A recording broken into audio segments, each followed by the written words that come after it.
Hola, buenos días. Mi nombre es Álvaro Rangel Rodríguez. Estudio la carrera de Ingeniería Industrial y de Sistemas y a continuación les daré respuesta a algunas preguntas. La primera pregunta es: ¿qué es la causalidad computacional? La causalidad computacional es la decisión acerca de cuáles relaciones entre unas ecuaciones servirán para poder calcular una de sus variables desconocidas.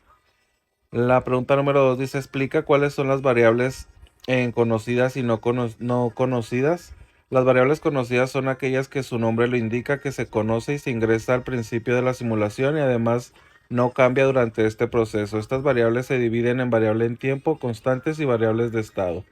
Y las variables desconocidas, estas se calculan evaluando las ecuaciones de modelado del sistema y pueden ser variables mudas o variables restantes.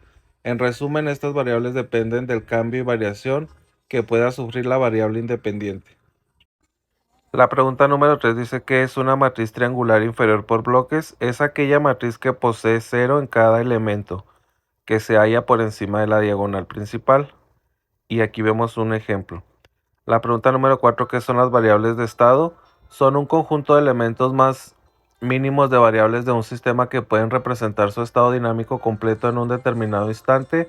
Es decir, estas variables poseen información suficiente para predecir el comportamiento futuro del sistema en carencia de excitaciones externas.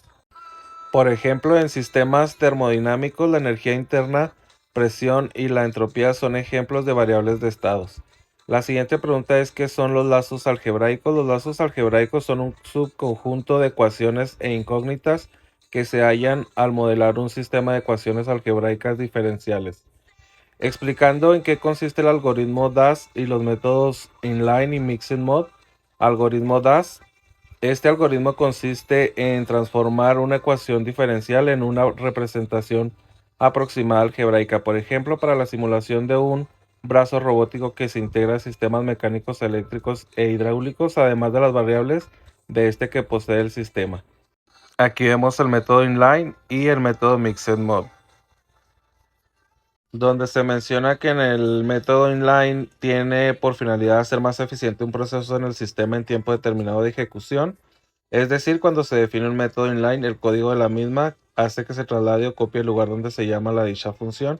Y el mixing mode hace mención a segmentar el problema en dos partes para no tener que seleccionar entre un método implícito, la cual implica resolver sistemas de ecuaciones simultáneas en cada paso, y un método explícito que obligaría a emplear un paso de tamaño máximo.